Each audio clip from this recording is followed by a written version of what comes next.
ქართლის პირველი მუხა, ფარნავაზ პირველის მიერ. ესე ფარნავაზის მოხელე, ამან განახლო სიტყვა ქართული, დახუნა კანონი ჭოსანი. ქართული ამბანი რომ არ ქონოდა, ჩვენამდე ვერ მოაღწევდა მე-5 საუკუნეში დაწერილი ქართული ლიტერატურა, უძველესი ძეგლი შუშანიკის სამი. ალბათ ამას ნაშა ჩვენამდე ვერც დიდი შოთა რუსთაველის მსგავსანი მოაღწევდა. კიდევ უფრო იღორჯინეს საქართველოს, კიდევ უფრო ბევრი შვილი გამოგზავნეს სასახლეში, კიდევ ერთი რუსთაველი, კიდევ ერთხელ ამბობ, შენც გიხარო, ჩვენც გოგოხმობ. გევალება საქართველო, შეგიძლია საქართველო. გაგიმარჯვოთ საქართველო. საქართველო ბევრი ჭირვარამი გადაიტანა, მაგრამ წიგნისთვის მაინც იცოდა, ანბან თქვა რა. პირველი ქართული ნაბეჭდი წიგნი ქართული ავტორი ლოცვით მე-17 საუკუნეში გამოიცა რომში. თბილისში დაარსდა პირველი სტანა და პირველად დაიბეჭდა სახელმწიფო. ხოლო ძველი ქართული ლიტერატურის დიდი ნაწილი მთელი შერეული მეორე სტანაშია დაბეჭდილი. ქართველთა მხოლოდ მცირე ნაწილმა იცოდა წერა-კითხვა. საქართველოს ჭირდებოდა მასზე უზომოდ შეყვარებული ადამიანები, როგორებიც იყვნენ. ილიაკო გოგებაშვილი. იდიდე წიგნო იდიდე, ქართული სულის ლაზათო, მეტთვალე მეტად, იქნებ ყავბერდიგად. თავის დროზე ილია ჭავჭავაძემ თქვა. მამული ერა სათქმოება. სამი სიტყვა, რომელიც ქართველი ხალხისთვის თავშეუხებელი განძია. ილიას თავისუფლად ქართული დამწერლობის გასაოცარებლად დაარსდა ქართველთა შორის წერა-კითხვის გამავრცელებელი საზოგადოება. ილიას ხაშიათა იყო გოგებაშვილი, რომელიც იბრძოდა სახალხო სკოლების შექმნისათვის. იაკობმა შექმნა დედაენა, რომელიც ქართველისთვის ძალიან ძვირფასი გახდა. ჩვენ დედაენის უქმნით კაკაური, სისხლის ვისაც არ გამდები, როგორც ილიას, ვაჟას, აკაკს, ჩვენი დიდები შარავანი. გოგებაშვილი ამბობდა, მხოლოდ დედაენა არის გასაღები გულისა და ცნობისა. ქართული ანბანი ნიშნავს დედაენას, დედაენა ნიშნავს ქართულ ანბანს. ქართული მარტოენა, ქართული მარტოენა, მეცია, ბედისენა, უამბო მოდენა.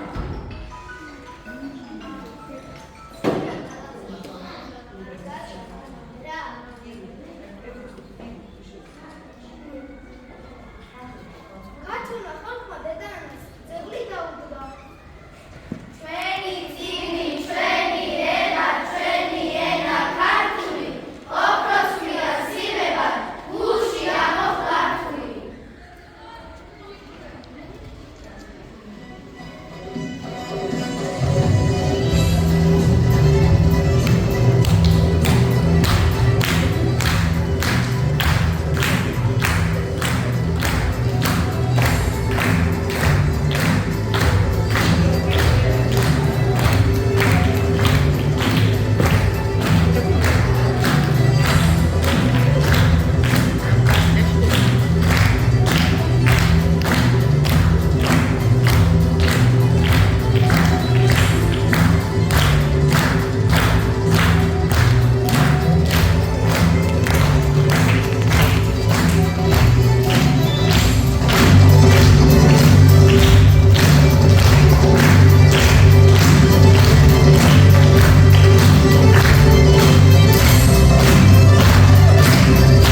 მათემატიკა ხომ ციფრებია 0, 1, 2, 3, 4, 5, 6, 7, 8.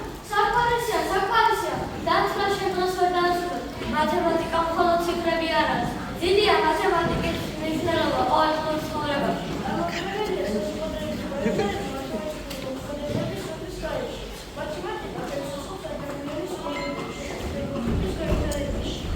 აი, ამიტომ დავიცოდეთ და ვისწავლოთ მათემატიკას.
მარტივი ადამიანი ხარ, მართლაც ასია. ჩვენ ინგლისურს სწავლობთ. დედამიწაზე მსოფლიოს ნახევარი საუბრობს ამ ენაზე.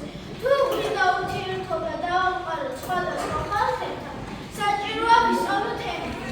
რა არის ბუნება? ყველაფერი ახლა ჩვენი გულუხდება.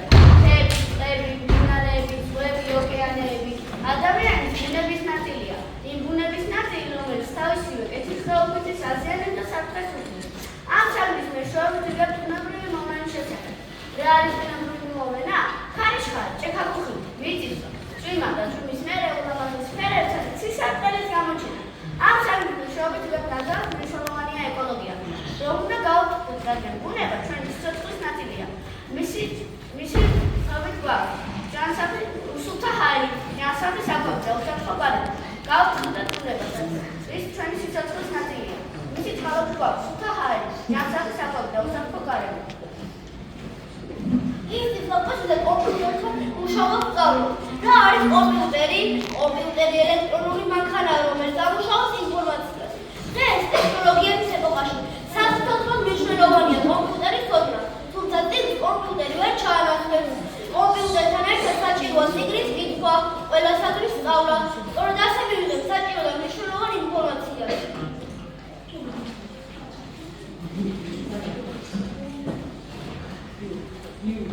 ბევრი კამათის შემდეგ ყველა თახთებით, რომ განათლებული თაობა ძლიერი ქვეყნის გარანტიაა. სწავლობის პირობ ძვირადღირეს განაგებს. ამაში დიდი წვლილი მიუძღვით ჩვენ საყვალა მასწავლებლებს. მადლობა, მასწავლებლებს.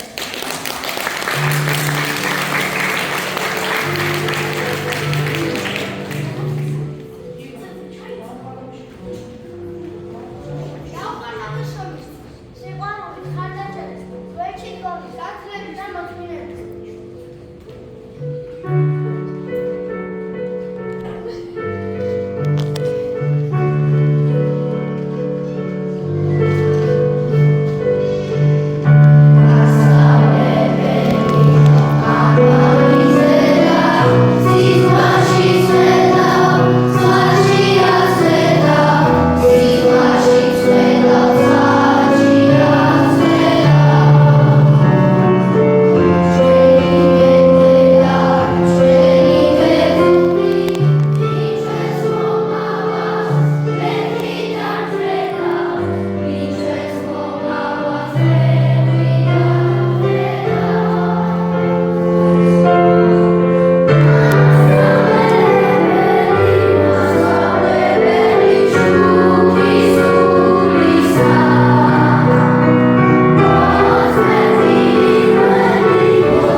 Ერთი მაგალითად, მაშინ უნდა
ზოგიერთი დღეს გაუმართოთ.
ამ წლების განმავლობაში თქვენ არამხოლოდ წერა კითხვა და საგანები ისწავლეთ, არამედ ისწავლეთ მეგობრობა, ერთმანეთის ხარჯაჭერა და სიკვდილებისათვის არის დაცვა ერთად. წინ დიდია კიდევ უფრო საინტერესო გზაგები. მეხუთე კლასი და საბაზრო სკოლა. იქ ახალი საგნები, ახალი მასწავლებელი, უამრავი საინტერესო თავგადასავლები დაგხვდებათ. არასოდეს შეგვიძლია სიკვდილების გასვიდების კითხვა და ხარა მუსიკების ოცნებებს. დიდი მადლობა გინდა გადავყავო ჩემს კოლეგებს დაწყებითებში, რომლებმაც ჩემს გვერდით ჩვენს ცხოვრებაში ერთ-ერთი საინტერესო და ფუნდამენტური ნაბიჯი გადადგეს. ამას ისინი აკეთებდნენ მსურველობით, სიყვარულით, მონდომებით და იყავთავდნენ გზას ცოდვის სამყაროში. მადლობა მშობლებს, რომლებიც ყოველთვის ნაბიჯებს ჩვენს გვერდით იდეკით და ყველაფერს აკეთებდით იმისათვის, რომ თქვენი შვილები ასე წელგამართულები გავიყვნენ დღეს სცენაზე. გილოცავთ დაწყებითი სკოლის დასრულებას, გისურვებთ დავიწყოთ მხიარულ ზამთარს, თუმცა ორი კვირა კიდევ ჩვენთან იქნებით, დიდ წარმატებებს და მომავალ სასწავლო წელს გამილოცავთ წინასწარ ბედნიერი გზარობა ცოდვის დიდ სამყაროში. დღევანდელ დღეს კიდევ მადლობა